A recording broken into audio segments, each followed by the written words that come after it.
Édouard Bernays, ou Édouard Louis Bernays, était un publicitaire austro-américain. Il est né à Vienne, en Autriche, le 22 novembre 1891 et est mort le 9 mars 1995 à Cambridge, dans l'État du Massachusetts, aux États-Unis.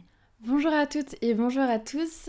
Avant de commencer de parler de l'histoire d'Édouard Bernays et de l'impact qu'a eu cet homme dans le monde, et un impact dont on n'entend pas souvent parler alors qu'en réalité il a été très grand, je pense qu'il est important de parler de la base, de comment tout cela a commencé chez Édouard. En fait, Édouard avait un lien de parenté avec le psychanalyste Sigmund Freud. Et oui, Sigmund était son oncle. Et donc, Freud a eu un impact crucial dans la construction et la tournure qu'a pris la vie d'Édouard, puisqu'il lui a partagé ses connaissances et ses découvertes plutôt sur l'inconscient. Donc l'inconscient, qu'est-ce que c'est ? C'est une partie du cerveau qui était initialement méconnue par la science, et c'est donc Sigmund Freud qui l'a découverte, et il a découvert que cette partie du cerveau avait des impacts sur nos actions, c'est-à-dire que cette partie du cerveau influe nos actions de façon complètement involontaire. Évidemment, Sigmund Freud voulait utiliser cette découverte à des fins seulement médicales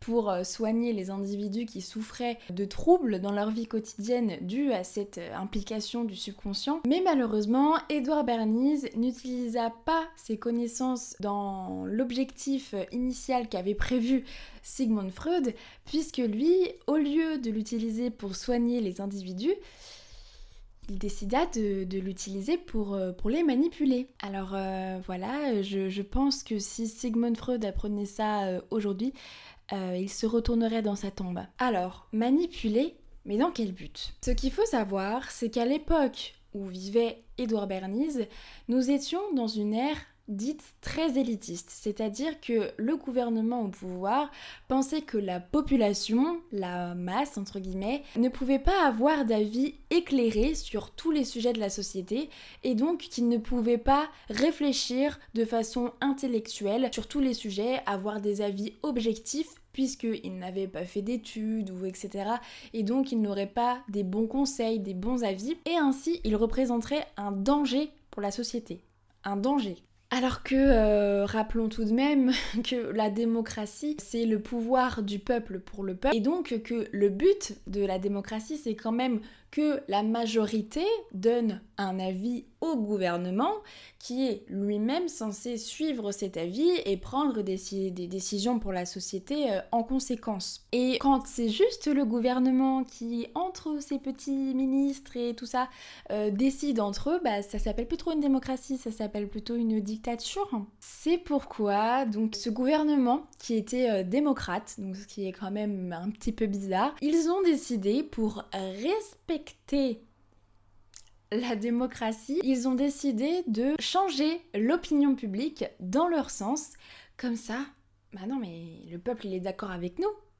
C'est la démocratie, on écoute le peuple nous dit de faire ce que l'on demande. Bah, quel hasard, franchement on a vraiment de la chance, c'est de la démocratie. Donc ils faisaient en sorte de pouvoir réaliser leurs objectifs idéologiques en manipulant totalement l'opinion publique et en se disant qu'après c'était totalement démocratique, totalement ok quoi. Et c'est là que Édouard Bernays va rentrer dans l'équation, puisqu'en fait cette élite éclairée pensait totalement que l'on pouvait fabriquer le consentement à coup de propagande, à coup de contrôle pour faire tourner l'opinion publique dans la direction dans laquelle on voulait qu'elle aille. Et donc c'est là que notre ami Édouard Bernays va rentrer en jeu et va faire de grandes choses. Donc vous l'aurez compris, manipuler, mais dans quel but ?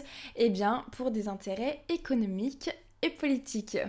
Évidemment. Alors nous allons commencer à lister les grandes choses qu'a fait Édouard Bernays qui sont plus ou moins contestables. Voilà, je pense que vous avez mon avis sur la question. Les actes qu'Édouard Bernays a fait en faveur de la fabrique du consentement. Et nous allons commencer par justement ses missions au sein de missions politiques. Pour commencer, Édouard Bernays a tout simplement et en toute humilité réussi à faire entrer l'Amérique en guerre. Alors, le contexte. En 1916, le président Wilson avait réussi à se faire réélire grâce à la position pacifiste qu'il occupait au niveau diplomatique, et ce pacifisme était notamment illustré par un fameux slogan: "Grâce à moi, l'Amérique est restée en dehors du conflit européen." Donc, vous l'avez sans doute vu dans vos cours d'histoire, les États-Unis avaient une prise de position dite isolationniste. Donc qu'est-ce que l'isolationnisme? C'est quand on est auto-centré sur soi, qu'on ne s'occupe clairement pas de ce qui se passe autour et qu'on va surtout pas aller mettre le pied dans les guerres qu'il y a dans le monde ailleurs. Nous, on se centre sur nous, donc ils s'isolent sur eux-mêmes. Cependant, à un moment donné, Wilson s'est rendu compte que pour les intérêts des États-Unis, rester en dehors de la guerre, c'était pas forcément la meilleure idée. Et c'est là qu'il s'est rendu compte que les États-Unis devaient rejoindre le conflit, la Première Guerre mondiale. Sauf que, rappelez-vous, il a été élu pour son pacifisme. Donc les gens ne sont pas pour. Les gens ne sont pas pour la guerre. Les gens étaient pour la paix. Sauf que Wilson, étant un démocrate, il voulait que la démocratie soit respectée. Il voulait que le choix du peuple soit honoré. Donc, qu'est-ce qu'il a fait? Il a appelé Édouard et d'autres personnes pour créer le Commission Trial, le premier laboratoire de propagande moderne. Le but était donc, comme vous l'aurez compris, de changer l'opinion publique pour que les Américains plutôt, soient favorables à l'entrée en guerre des États-Unis dans la Première Guerre mondiale. Et donc cette commission va vraiment être pionnière dans le monde de la communication puisqu'ils vont adopter une propagande vraiment très diversifiée. Elle se fera par exemple via des films diffusés au cinéma comme Under Our Flags ou encore par des tracts et enfin par des affiches comme la célèbre stratégie d'influence de l'oncle Sam avec son célèbre I Want You. Finalement, cette stratégie arrivera à ses fins puisque la commission Krill réussira à complètement faire retourner l'opinion publique en faveur de l'entrée en guerre, c'est-à-dire qu'on passe de gens complètement pacifistes à des gens fanatiques anti-allemands. Dans la continuité de ses services politiques, Edward Bernays va venir en aide à la compagnie United Fruits Company qui était la première entreprise du pays au Guatemala. Il va venir en aide à cette entreprise puisque le gouvernement guatémaltais avait engendré des réformes agraires, c'est-à-dire qu'il voulait revoir la redistribution des terres plutôt en faveur des personnes qui n'avaient aucune terre ou ce qu'on appelle des minifundios. Donc qu'est-ce que c'est des minifundios? C'est des petites fermes qui ont à environ au maximum 5 hectares et qui sont gérés par des familles. Donc vraiment, on voyait que le gouvernement guatémaltais voulait redistribuer des terres aux gens qui n'en avaient pas et puis reprendre un petit peu aux entreprises qui avaient les moyens. Ainsi, vous l'aurez compris, les terres de United Fruits Company étaient donc mises en péril pour du coup être données à des gens plus dans le besoin. Et donc, évidemment, Edward Bernays va être appelé pour les aider. Mais vous allez me dire pourquoi? Qu'est-ce qu'il a à gagner, Edward Bernays, à sauver une industrie au Guatemala? Eh bien, tout simplement parce que, comme je l'ai dit au début, l'industrie est américaine, donc elle appartient aux États-Unis et donc forcément il y avait des intérêts financiers pour les États-Unis qui étaient numéro 1 au Guatemala. Ils ont clairement pas envie de se faire jarter. C'est alors qu'Edward Bernays et son groupe d'associés vont mettre en place le début d'une déstabilisation du gouvernement guatémaltais afin que la réforme cesse. Donc cette déstabilisation s'est traduite par quoi? Par exemple Edward Bernays qui faisait croire que le président guatémaltais était communiste et en parallèle de ça, il distribuait dans le pays des tracts anticommunistes pour aggraver le clivage naissant dans la société et que la population soit anticommuniste et qu'on dise à la population que le gouvernement était communiste. Forcément, ça ne faisait pas bon ménage. Donc, comme je l'ai dit au début, il a donc participé et favorisé le coup d'état du Guatemala en faveur de la United Fruits Company. Et ce coup d'état a ensuite généré une guerre civile qui a duré pendant 40 ans après. et dont sans doute aujourd'hui que le pays en souffre toujours. Maintenant qu'Edouard a fait vraiment des actes humanitaires dans son karma est vraiment positif, il s'est dit maintenant je vais m'intéresser à des intérêts économiques et je vais continuer mes bonnes actions. Donc il va fonder sa propre agence de relations publiques à 28 ans et il va commencer à servir l'industrie. Vous connaissez sans doute le fameux petit déjeuner à l'américaine, le breakfast avec des œufs et du bacon. Eh bien ça, on le doit à Edward Bernays. Oui. En fait, Edward Bernays a été contacté par des industries agroalimentaires qui lui ont demandé de rendre incontournable le petit déjeuner à l'américaine composé d'œufs, donc soit brouillés, soit au plat, et de bacon. Donc pour ce faire, Edward Bernays va vouloir s'appuyer sur le corps médical pour pouvoir rendre ses propos légitimes.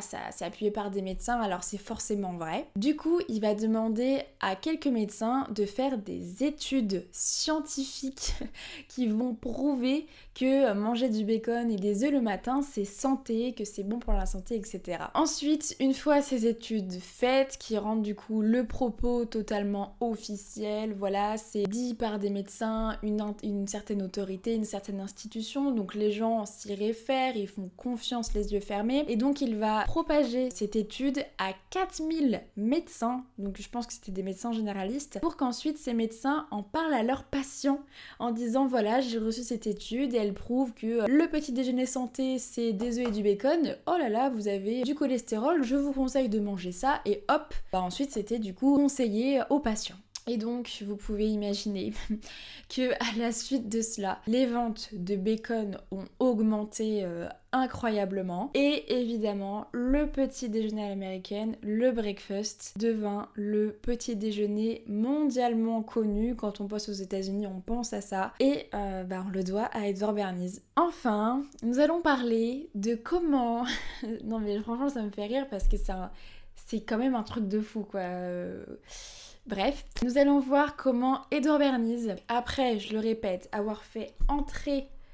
Pardon, je vous ai donné un coup. Après avoir fait entrer les États-Unis en guerre, rien que ça, après avoir créé une guerre civile au Guatemala, non mais on n'est quand même pas sur un petit niveau. Ensuite, après avoir créé le petit déjeuner incontournable traditionnel des États-Unis, qu'est-ce qu'il va faire ? Il va réussir à faire fumer les femmes américaines, alors qu'avant elle ne fumait pas.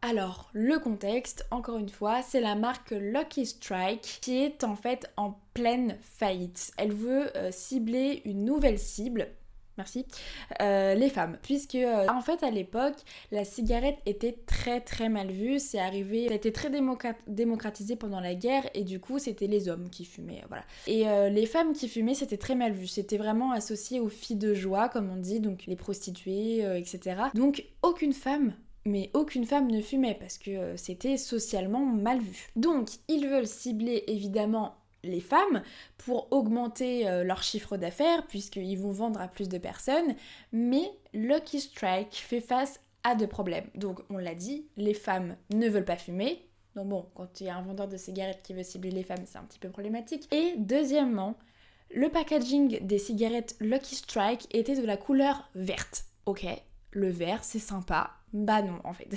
À l'époque, le vert, c'était surtout pas à la mode, c'était pas du tout à la mode. Donc en fait, ça n'attirait pas l'œil. Le packaging était pas repoussant, je ne sais pas, je ne vivais pas à cette époque, mais c'était en tout cas pas attractif. Donc, ils vont contacter Edward Bernays en lui demandant « Edward, s'il te plaît, aide-nous ». Donc Edward, évidemment, il va leur dire « Bah les gars, je sais pas, faut peut-être changer la couleur de votre packaging ».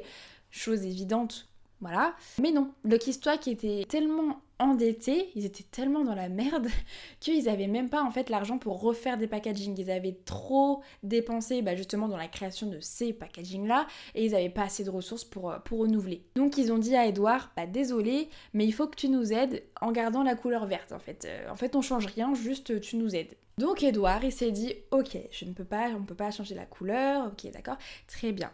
Le vert n'est pas à la mode. Qu'est-ce qu'on fait quand le vert n'est pas à la mode mais qu'on veut qu'il soit à la mode ?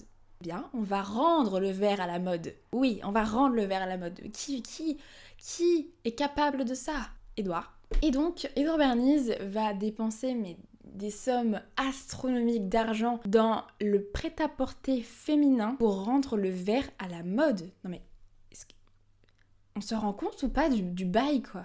Et donc, grâce à ce coup de maître, clairement, eh bien, Edouard Bernays a rendu le verre à la mode. Donc, la question du packaging, c'est bon, c'était réglé. Mais, malheur, les femmes ne fument toujours pas. Donc, ok, le packaging est sympa à regarder, mais c'est toujours pas attirant pour les femmes. C'est pourquoi Edouard Bernays décida de consulter le psychanalyste Abraham Brill pour lui demander comment il pouvait faire pour inverser la tendance et que les femmes puissent se tourner vers la consommation de cigarettes. Ainsi, Abraham Brill va lui donner ce conseil suivant, que ça serait peut-être une bonne idée d'associer la cigarette à l'émancipation féminine. Puisqu'en fait, il explique que pendant cette période, c'est la période des suffragettes, donc en fait les femmes commencent à se révolter, commencent à demander des droits communs, une égalité des sexes, et donc c'est un contexte qui est fructueux.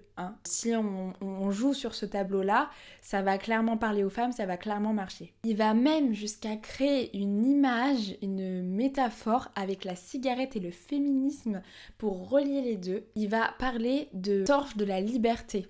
Comme quoi, si les femmes fument, eh bien, ça serait un symbole de liberté, donc la torche de la liberté, et que ça serait un symbole d'émancipation. Puisqu'en effet, en fumant, elle dénoncerait l'oppression masculine envers elle au sujet de l'interdiction de fumer en société et elle ferait la chose interdite, ce qui est donc très provoquant, et ça serait un symbole de rébellion. Donc Bernays trouva évidemment cette idée brillante et décida de rendre la cigarette comme étant le symbole du féminisme. Mais comment faire ?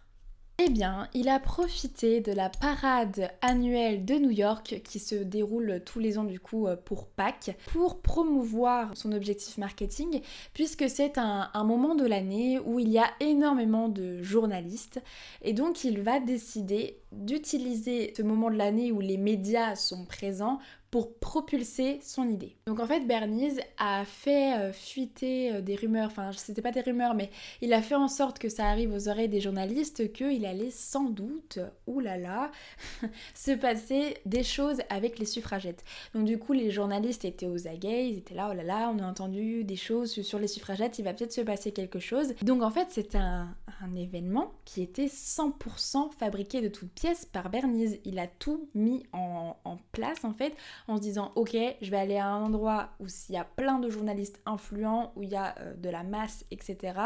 Et puis je vais complètement construire une mise en scène, un théâtre clairement, avec des gens donc, qui savent qu'ils sont en train de jouer un rôle, ils vont jouer un rôle devant les journalistes pour... voilà, donc quel rôle j'y viens. Il a donc recruté un groupe de jeunes femmes en leur demandant de cacher un paquet de cigarettes sur elles et que, au moment venu, quand elles passeraient à côté des journalistes, qu'elles se mettent à fumer de manière ostentatoire, mais vraiment très fière, etc. Pour qu'ensuite, les journalistes se mettent à les filmer, etc. Et que, voilà, la cigarette devienne le symbole de rébellion féministe. Et ensuite, on verra plus tard dans les journaux que les journalistes vont même reprendre la métaphore d'Abraham, du coup, la métaphore de la torche de la liberté.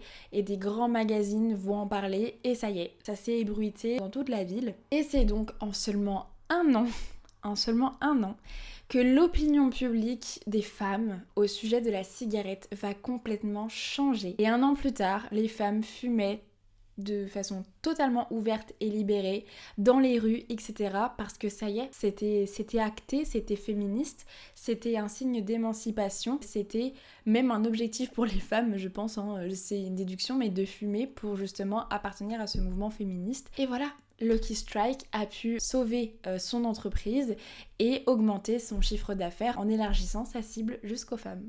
Donc Bernays a utilisé le mouvement féministe de la façon la plus subtile pour des fins marketing. C'est vraiment...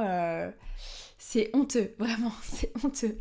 Voilà donc toutes les missions réalisées par Edouard Bernays durant sa carrière. Alors je suppose qu'il en a réalisé d'autres évidemment, mais c'est les 4 plus grosses choses qu'Edouard Bernays a réalisées et qui ont eu un impact mondial sans qu'on ne sache vraiment en fait qui était derrière ces choses. C'est fou en fait, ces hommes de l'ombre qui font des choses qui ont un impact mais tellement grand dans la vie de tous les jours et pourtant on ne sait pas que c'est eux. Cependant, je parle d'homme de l'ombre, mais c'était pas vraiment un homme de l'ombre puisqu'il était quand même plus ou moins connu du grand public, puisqu'il a sorti un livre qui s'appelle Propaganda, et donc qui est un livre qui donne toutes les clés de la propagande sur comment influencer l'opinion publique, comment inverser l'opinion publique, etc.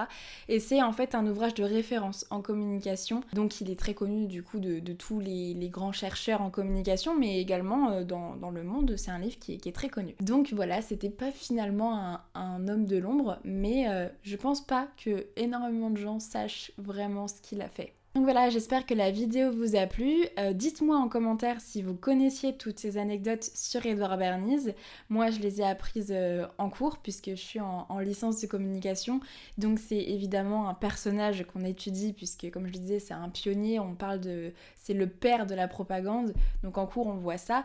Mais c'est vrai qu'avant, j'en avais jamais entendu parler. Donc dites-moi en commentaire si vous, c'était le cas. Et puis si vous avez aimé cette vidéo, n'hésitez pas à liker, partager, commenter. Bon voilà, c'est le truc, le tintouin qu'on entend tous sans cesse. Et puis je vous dis à la prochaine pour une prochaine vidéo. Ciao!